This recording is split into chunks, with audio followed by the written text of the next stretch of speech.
দেবরদের জন্য আজকে বানিয়ে দিচ্ছি স্পেশাল রামেন। এই রামেনটা আমি নিজ হাতে বাড়িতেই বানাই, তাও আবার ম্যাগি নুডলস দিয়ে আর সামান্য কিছু মশলা দিয়ে, বলতে পারো ঘরোয়া রামেন। আজকে আমার দেবরা আসছে আমাদের বাড়িতে, মানে আমার হাজবেন্ডের ফ্রেন্ডরা। আমার জন্য তারা নিয়ে আসছে ফুচকা। ফুচকা তো আমি অনেক পছন্দ করি, সবাই মিলে ফুচকা খাবো, বাট তাদের তো আবদার অন্য কিছু। তারা আজকে ভাবির হাতের রামেন খাবে। তো এদিকে আমিও চলে আসলাম রান্নাঘরে রামেন বানাতে। বাড়িতে যে শসা, গাজর, টমেটো ছিল সেগুলোই বের করে নিলাম, আর সবার আগে ডিম সিদ্ধ করতে দিচ্ছি। রামেন আমি বাড়িতেই ঘরোয়া ভাবে যা যা থাকে সেগুলো দিয়ে বানাই, আর খেতে খুবই মজা হয়, সবাই পছন্দ করে। বলতে পারো কোরিয়ান খাবারটাই বানাচ্ছি নিজের মতো স্টাইলে। গাজর, শসা সবকিছু কুচি কুচি করে একটু লম্বা স্লাইস করে কেটে নিলাম, সাথে টমেটো কুচি কুচি করে নিলাম, পেঁয়াজ কেটে নিলাম, সাথে একটু রসুন কুচি আর একটা লেবুও কেটে নিলাম। কাটাকুটির কাজ আমার সব কমপ্লিট। রামেনের টপিংস এর জন্য আমি এই জিনিসগুলো রেডি করতেছি। ডিম তো সিদ্ধ করতে দিয়েছি, সাথে এখন আমি চিকেনও ভেজে নিব। চিকেনের সলিড পিস গুলো হলেও ভালো হয়, তবে এই ছোট্ট ছোট্ট হাতের কাছে রানের অংশটা আছে, এইটা দিয়ে বানাচ্ছি। পুরা মশলা, বাটা মশলা, চিলি ফ্লেক্স, অল্প একটু সয়া সস দিয়ে ভালোভাবে আমি মেখে নিচ্ছি। এই ম্যারিনেট করা মাংসটা শুধু ভেজে নিব। রামেন আমার যখন খেতে ইচ্ছা করে ঝাল ঝাল, তখন বাড়িতে যা থাকে তা দিয়েই বানাই। চিকেন যখন থাকে না, চিকেন স্কিপ করি, শুধু ডিম দিয়েই খাই। তবে আজকে চিকেন উইংস এর এই পিস গুলো ছিল, তাই এগুলোকে সুন্দর করে ম্যারিনেট করে ফ্রাই করে নিলাম। এগুলো অ্যাড করব টপিংসে, অনেক মজা লাগবে খেতে। চিকেন গুলো ভালোভাবে একটু সময় নিয়ে ভেজে নিলাম, আর তারপর এখন পাতিলটা বসিয়ে দিচ্ছি চুলায়, রামেন বানাবো। তার আগে তোমাদেরকে দেখিয়ে দিই একটা skin care combo beauty parlour, যেটা বেস্ট এ কর্তৃক অনুমোদিত, তাই কোনো রকমের সাইড এফেক্টের ভয় নাই। এখানে থাকবে একটা বিউটি পার্লার ফেস ওয়াশ, একটা ডে ক্রিম আর একটা নাইট ক্রিম, তিনটা প্রোডাক্টের কম্বো, যেটা স্কিনের বর্ণমেস্তার কালো দাগ দূর করে স্কিনটাকে ব্রাইট করবে, ফর্সা করবে, সুন্দর করবে। তিনটা প্রোডাক্টের এই কম্বোটা তোমরা we care you Facebook page থেকে পেয়ে যাবা। পেজটা আমার ডেসক্রিপশনে মেনশন করে দেওয়া থাকবে।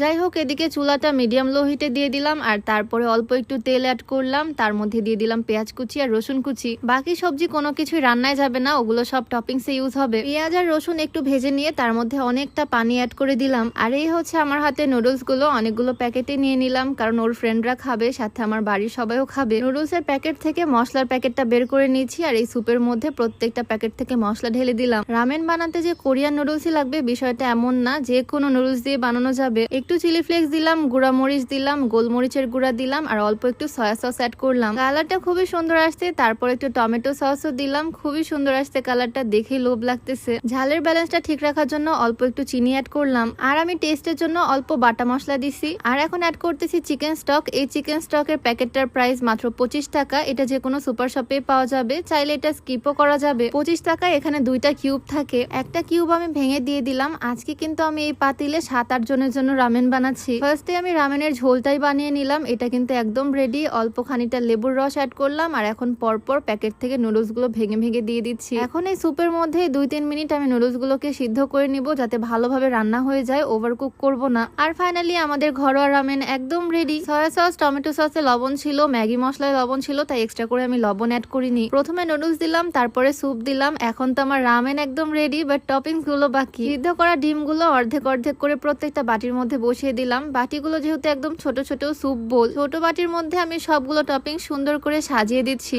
আমার যখন খুব খেতে ইচ্ছা করে তখন শুধু ডিম দিয়ে খেয়ে ফেলি। সাজানোর পর ওপর থেকে একটু চিলি ফ্লেক্স, একটু গোলমরিচের গুঁড়া আর সাদা তিল ছড়িয়ে দিচ্ছি, যাতে দেখতে সুন্দর লাগে। তো এই হচ্ছে আজকে আমার হাতে বানানো রামেনের স্পেশাল লুক। যদিও বানিয়েছি খুব সিম্পল ভাবে, তবে লুকটা দেখে মনে হচ্ছে খুবই স্পেশাল। গেস্টদের সামনে এরকম স্পেশাল ডেকোরেশন করা রামেন থাকলে তারা তো খুশি হবে। এইভাবে রামেন রান্না করলে যে শুধু দেখতে সুন্দর হয় তা না, খেতেও হয় খুবই টেস্টি, আর ঝালটা তোমরা ইচ্ছা মতোই দিতে পারবা। সবাই খুব মজা করে খাচ্ছে। ভিডিও এডিট করতে করতে তো আমার আবারও মুখে পানি চলে আসতেছে একদম। ওদেরকে দেওয়ার পর আবারও 2টা বাটি রেডি করলাম, একটা আমার আর একটা আমার শাশুড়ি আম্মুর। টোটাল 7 জনের জন্য আজকে রামেন রেডি করছি 5 প্যাকেট নুডলস দিয়ে। আর এটা খেতে সত্যিই দারুণ, খুবই মজা, খুব টেস্টি করে খেলাম। আর খাওয়া দাওয়ার পরে রেগুলার রুটিন হচ্ছে স্লিমিং টি। তোমরাও যারা স্লিম থাকতে চাও, আমার মতো ফিট থাকতে চাও, চাইলে এই স্লিমিং টিটা ট্রাই করতে পারো। এটা সম্পূর্ণ প্রাকৃতিক উপাদান দিয়ে তৈরি, তাই কোনো রকমের সাইড ইফেক্টের ভয় নাই। ওজন কমানোর পাশাপাশি এই চাটা গ্যাস্ট্রিকের সমস্যাটাকেও দূর করে। এটা তোমরা beauty by Lim Facebook page থেকে পেয়ে যাবা। পেজটা আমার ডেসক্রিপশনে মেনশন করে দেওয়া থাকবে, নাম্বারটাও স্ক্রিনে দিয়ে দেওয়া থাকবে। তো যাই হোক, আজকের রামেনের রেসিপি তোমাদের কাছে কেমন লাগলো অবশ্যই কমেন্টে জানিও, আর চাইলে তোমরাও এভাবে বাসা ট্রাই করতে পারো। তো দেখা হয়ে যাবে নতুন ভিডিওতে। সবাইকে আল্লাহ হাফেজ, আসসালামু আলাইকুম।